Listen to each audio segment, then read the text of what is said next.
Hello, my name is Ruby Mortimer, and this Pecha Kucha aims to explore the rise in positive environmental behaviour within today's society and how the festival sector should respond to this. Today we're going to be exploring two topics: waste reduction and travel. Let's begin.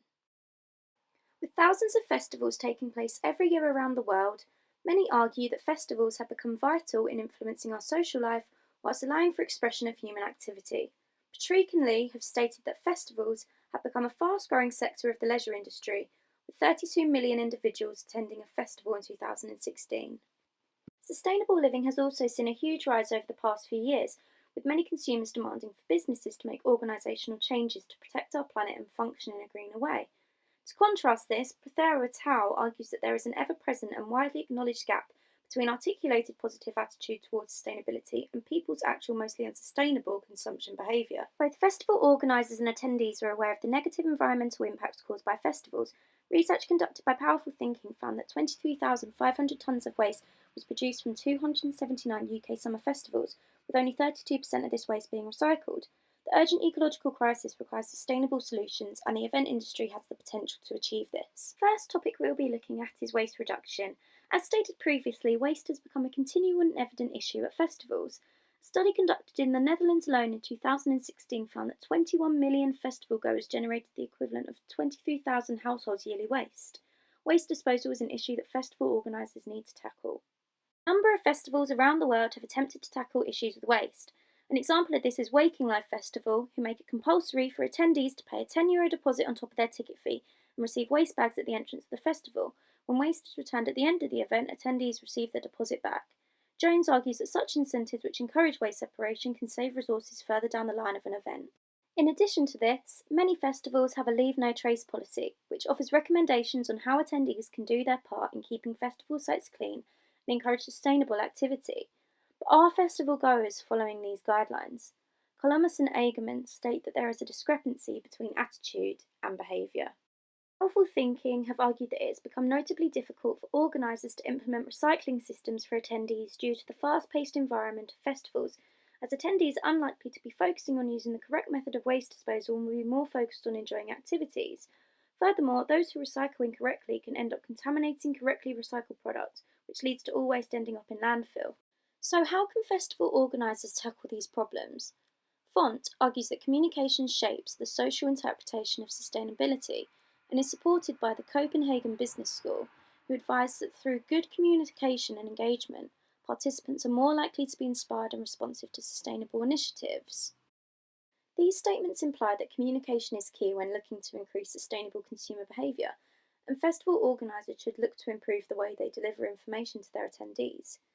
If organisers aspire to reduce waste, then communicating their sustainable waste initiatives in a clear and transparent way will generate conversation amongst attendees. We will now be exploring travel. The number of music tourists has grown dramatically over the past few years, with over 810,000 foreign tourists attending UK music festivals in 2017. On the flip side, many UK festival goers would rather travel to a festival abroad due to the fact that tickets, flights and airport transfers can be the same price as a ticket alone for a UK festival. Curry, as cited by Jamangal Jones et al., states that many festival goers are thrill seekers, and the appeal of festivals abroad can be due to a mixture of meeting different people, seeing a new part of the world, and experiencing new things. There has also been a growth in organisations such as FestTicket, who offer packages for festivals including flights and transfers, making the booking process of festivals very quick and easy. Sadly, the travel sector is responsible for 8% of global carbon emissions, and many consumers are solely travelling to attend events.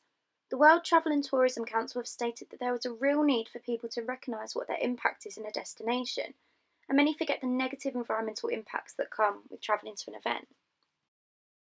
Furthermore, Collins and Roberts have argued that the way attendees travel to events can have an enormous impact on an event's overall sustainable performance. It is clear that festival organisers need to design effective strategies that will influence how their attendees get to and from their festival. Many festivals are working on strategies to minimise pollution from travel. In 2011, Glastonbury announced a package for their attendees, which rewards attendees who travel to the festival using public transport with vouchers on food and use of solar showers. Using such incentives can help encourage attendees to purchase such packages. However, more recent research conducted by Powerful Thinking in 2015 found that 61% of festival audiences are still travelling by car, with only 4% of attendees using coaches. This suggests that more research needs to be conducted to understand current preferred modes of travel and allow for festival organisers to challenge these. So, what can festival organisers do to create more sustainable events, and what does the future look like for the festival sector? Non-profit organisations such as a Greener Festival work with hundreds of festivals around the world to help implement sustainable practices and plans to ensure that event organisers are doing their part to help our planet. As stated previously in this presentation, communication is vital to the success of encouraging sustainable behaviour.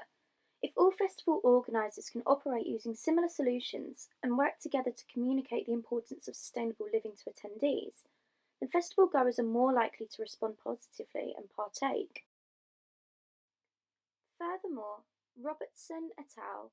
Argues that festival organisers need to examine the potential experiences of its attendees in the future. With sustainable living becoming a large trend in today's society, festival organisers need to look at what its consumers will expect when attending events to avoid loss of customers. Overall, it is clear that many festivals have been doing their part in working to a more sustainable future in response to the current climate crisis. Ultimately, though, the future of environmentally friendly festivals is down to both organisers and attendees to be more sustainably conscious.